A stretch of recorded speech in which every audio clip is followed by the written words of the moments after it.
Overthinking. It sounds harmless, almost responsible, right? I mean, managers are supposed to think carefully before making decisions, to analyze, to weigh up risks, to consider options. But there's a trap in this thinking, which anyone with executive experience knows. When you're in a leadership role, overthinking doesn't just slow you down, it slows your team down. And sometimes, without realizing it, overthinking can quietly sabotage your confidence, clarity, and even your relationships with others. In this episode, I want to break down the psychological side of overthinking as a manager. Why do we do it? The hidden dangers, and how to break the cycle. My name is Marcel. I'm a chartered manager who, in the last 20 years, overthought and then thought overthinking as one of the worst enemies of management. I created this channel to share my experience with other managers, and if there's one thing I can teach anyone today, I would like it to be the message that overthinking is extremely dangerous. Okay, let's start with the obvious question. Why do managers overthink? A lot of it comes down to pressure.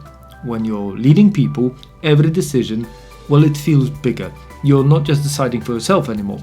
Your choices ripple out and affect your team, your results, your reputation. That responsibility can trigger a psychological loop called anticipatory anxiety. You're picturing every possible outcome, every potential failure, every way something could go wrong, and your brain convinces you if you just think a little harder, you'll find the perfect answer. If only somehow more analysis is made, then the outcome will be safer and risk-free. But here's the thing, leadership decisions almost never come with perfect answers. There's always uncertainty. There's always a trade-off.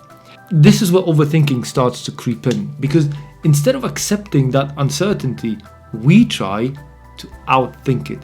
The grim reality of anticipatory anxiety is that it's a spiral. The longer you stay in it, the faster you spin. You worry about what might go wrong before anything even happens. It's common among managers because leadership involves uncertainty, it involves responsibility and visibility, and I absolutely get it. But if it's so bad, why do we do it? Well, at its core, overthinking is about control. Your brain is trying to avoid risk by imagining every scenario before it happens. It feels productive, but it's actually mental quicksand. There are 3 psychological drivers worth calling out. The first one is fear of failure. Managers often tie the self-worth to outcomes. If a decision goes badly, it feels like you failed. That fear pushes you into endless loops of analysis and you end up spinning. I did a lot of it in my early years, and it can be emotionally devastating. The stress caused by the fear of failure is awful. And I remember thinking that it would be the end of my career.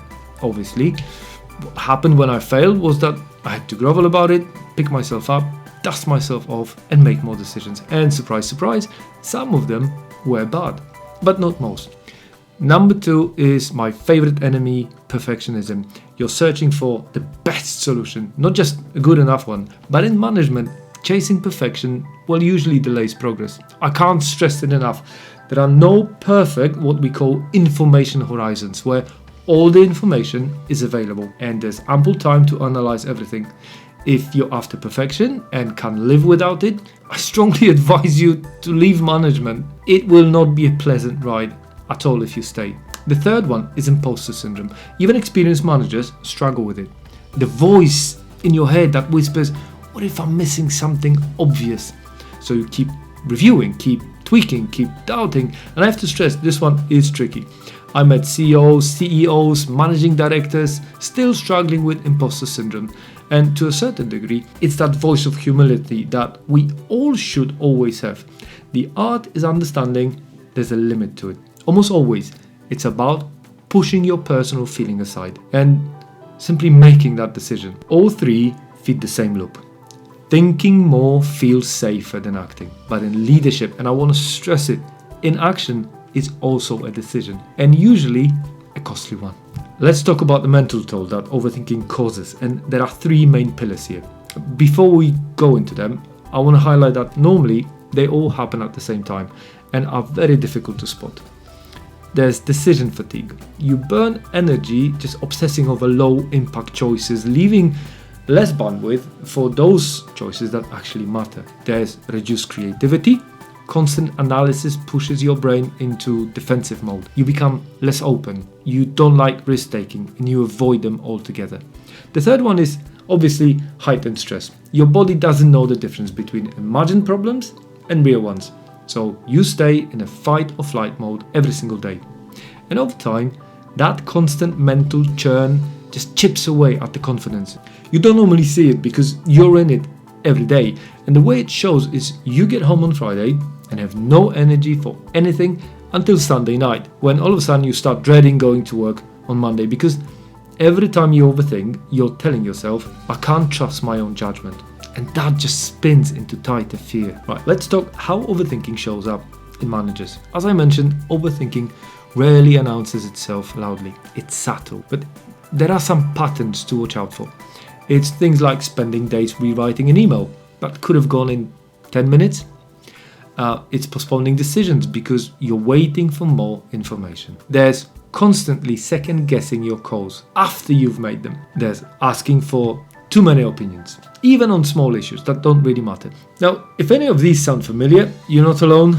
Most managers hit these points at some stage, and normally in the early days of career. But staying there for too long creates a ripple effect. So most of us grow wider shoulders, get used to painful lessons, and grow for our teams because, and this is important, while you're stuck in analysis mode, your team starts to drift. So all of that is awful and gloomy and depressing, but how do you stop overthinking without swinging to the other extreme and just making reckless choices?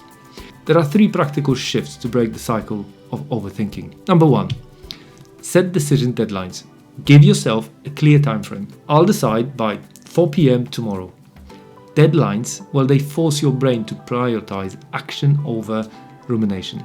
Number 2 is separate reversible versus irreversible decisions. Most management decisions, well, they aren't permanent. If you can change course later, just act fast now. Save the deep thinking for the few choices that actually move the needle. And number 3, build a good enough mindset. Ask yourself, is this 80% right? If yes, move. Progress beats perfection every single time. These techniques work because they don't fight overthinking head on. They give your brain a structure, which reduces anxiety. Well, in my experience, what works best for me is the good enough mindset. Having made thousands and thousands of decisions, I understand now that it's not a single one that was 100%, and most landed between 70 and 90%. And that's great. Embrace it, move on, knowing that most likely the consequences of not getting it 100% right are not as dire as not making any decision at all. Let's zoom out for a moment and talk about the impact of overthinking on the wider organization. Psychologically, overthinking drains your energy, but practically, it slows your whole team. Deadlines slip, priorities blur, your people lose confidence in you and your leadership. And here's the hard reality that I learned in a rather painful way. Teams mirror the managers. If you hesitate, they hesitate. If you overanalyze, they overanalyze. Breaking free from overthinking isn't just about protecting your mental health. It's about setting the pace for everyone who depends on you. The truth is, we could talk hours about what overthinking does to us, to companies, organizations, teams, and everyone, really. And I think we've covered the basics. Being thoughtful is part of being a good manager, but there's a line where thoughtfulness just turns into paralysis. The best leaders know when to pause and reflect and when to decide and move, because leadership will never be about being right 100% of the time. As I said, it almost never is anywhere near 90% mark. It's about having the courage to act. It's about trusting yourself when the outcome is uncertain, and it's about creating momentum for your team. So the next time you catch yourself stuck in an endless mental loop, remember this: clarity comes from action, not more thinking. If you found this helpful, stick around. We're diving into more topics like this every week. They are there to help you manage better, to lead smarter, and stay sane in the process. I'll see you in the next one.